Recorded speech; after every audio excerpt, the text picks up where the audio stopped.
You are welcome to class. This is business law. You should know that the purpose of business law in your profession is to get you familiar with the law regulating your business environment. So we have this table of content. We have number one. These are the topics we are going to deal with. We have sources of Nigerian law. We have organization and function of the courts. We have number 3, forms of liability. Number 4, law of contracts. Number 5, law of agency. Number 6, sale of goods. Number 7, hire, purchase and equipment leasing. Number 8, law of employment. Number 9, law of insurance. Number 10, company law. Number 11, law of partnership. Number 12, law of banking and negotiable instrument. And then number 13, we have law of trust. So these are the topics. So let us go into the first topic, which has to do with sources of Nigerian law.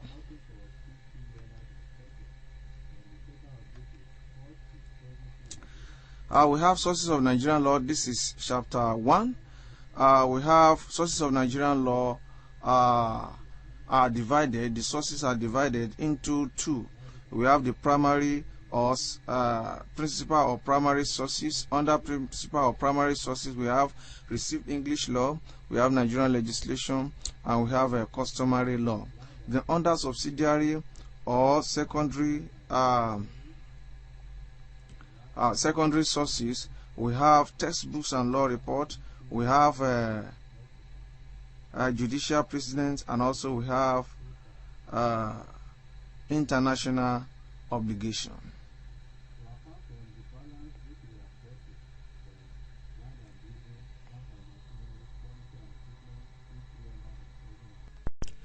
So let us look at received English law. Received English law, based on what is here, the received English law is very important where it has to do with sources of Nigerian law. It's a law that came into existence in Nigeria through the process or administration of the colonial master.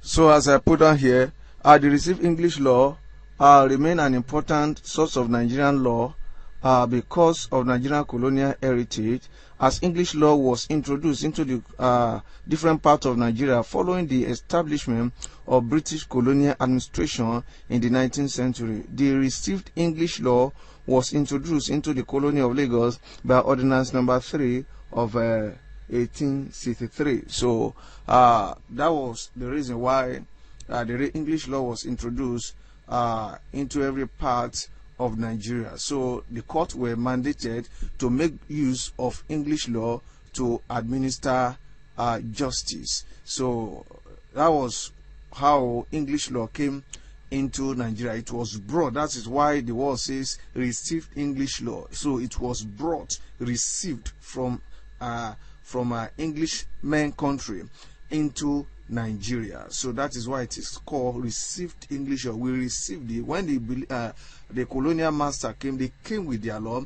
and all courts in Nigeria were mandated to make use of English law to administer justice. We have different type of we have 3 types of received English law.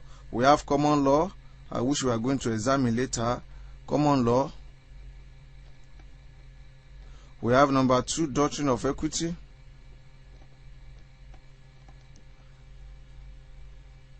And we have number 3, status of general application.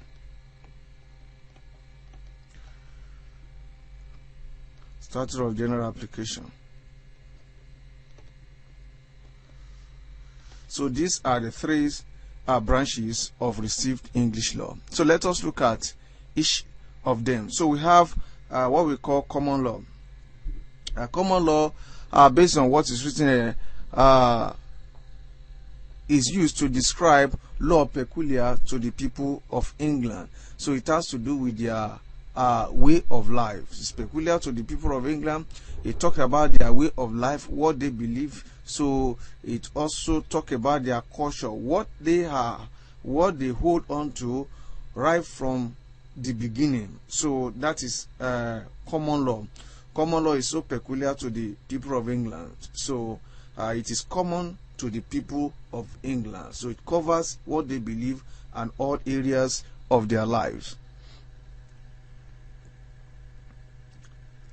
That's why I say here that the term common law is used in several senses, but as a principle, or as a principal source of Nigerian law, it means the law developed by the old common law court. So it was developed by the old common law court of England.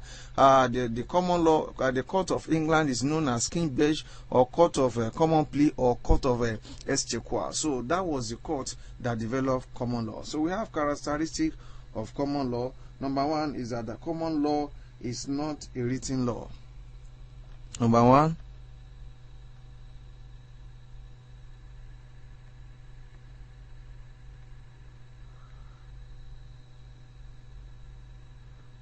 Okay, common law is not a written law.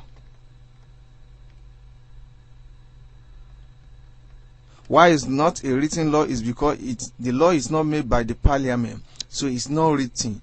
So it is the law that has been handed over from one generation to another. And also it is a case law.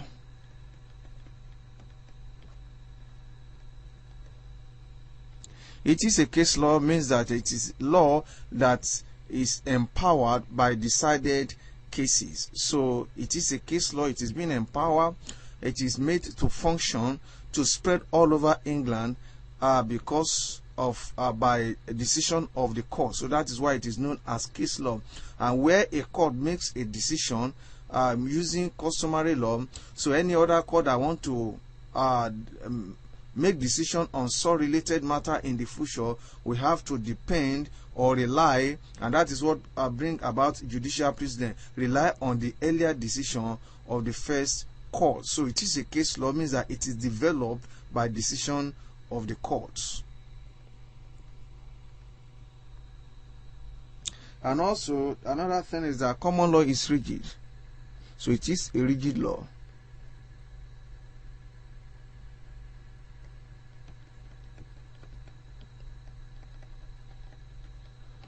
So what do you mean by it is a rigid law? Means that it is very hard to amend. So it is very hard to change because it has become part of the people.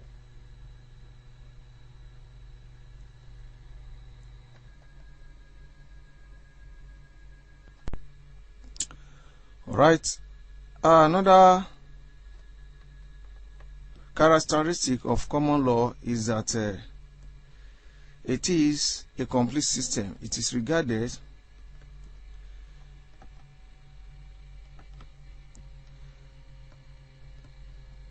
a complete system means that it's having is able to give answers to so many questions.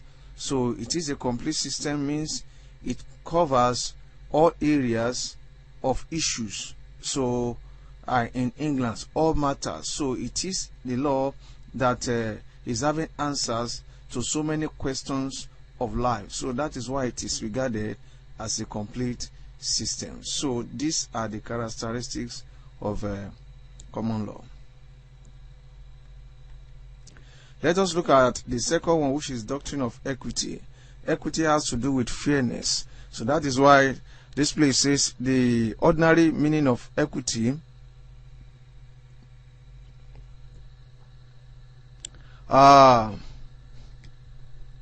is natural justice, which has to do with equality. It has to do with fairness. So it also has to do with good conscience.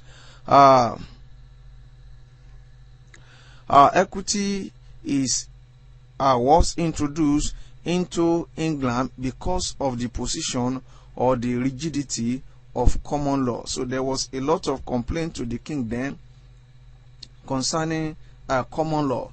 So that common law was not having accommodating, was not flexible enough to listen to people, to be able to distinguish between issues, different issues and matters. So because of that, another court was established known as Court of Equity, so or Court of Chancery, to make use of equity to determine matters. So it then means that in England, where someone was not satisfied about the decision of the common law court or the court of the King's Bench, that court is also known as Court of Exchequer, Court of Common Pleas. So the person was allowed then to come to the Court of Equity, that is Court of Chancery. So that means to appeal or to bring his matter to the Court of Chancery, that is Court of Equity, and whatever Court of Equity or Court of Chancery, whatever decision the court will make, that will not be the final decision. So that means that the king then placed the Court of Equity above common law. So that was what was happening in England then. So, but the Judicature Act of 1873 to 1875 combined the administration of common law court and that of equity. So it means that the administration became one. So where one gets to court as at that time, you see that depends on the type of matter. So the court may decide to use either common law or equity to decide his case. So that was then.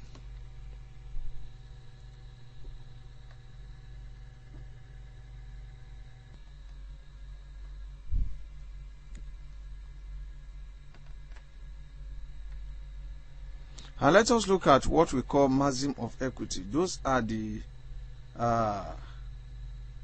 maxim means the terms used to describe the function of equity. So we used to say that equity follows the law.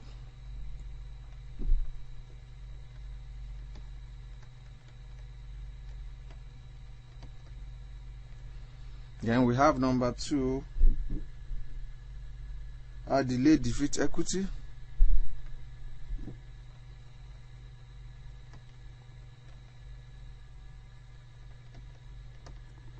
Then we have number 3. Equity is equality.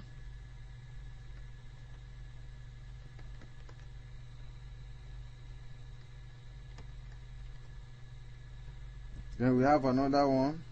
He who comes to equity must come with clean hands.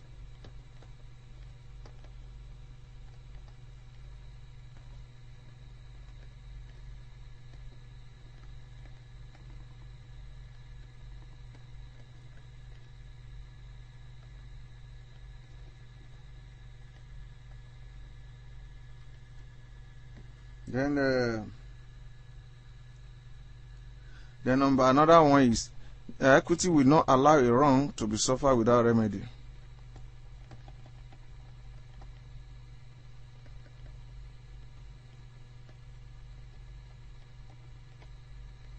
Suffered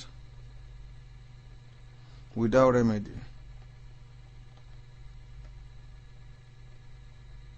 So these are the terms used to describe what equity is all about.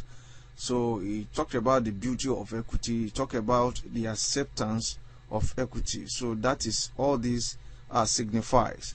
So equity follows the law means that equity will only come to assist you after you must have been to the common law court. So that is, and you are not satisfied, the equity will not come in. Equity is only following the law. It's not at the front. The law is at the front. Number 2, delay defeat equity. It means that if you have been to the common law court and you have an issue, you are not satisfied, you quickly come to the Court of Equity. If you delay, then the decision of the Court of Common Law will be carried, will be executed on you. Then also number 3, equity is equality, means everybody equity and treat everybody equally. Then number 4, he who comes to equity must come with clean hands. That means that if you want to come to equity for equity to support, assist you, then you must be innocent. Then also equity will not allow a wrong to be suffered without a remedy. So where you suffer wrong, equity is there to give you remedy. So those are the things that brings the points that bring about the beauty of equity over and above common law. Then let us look at characteristic of equity. We have a lot of characteristic of equity. Equity also is not a written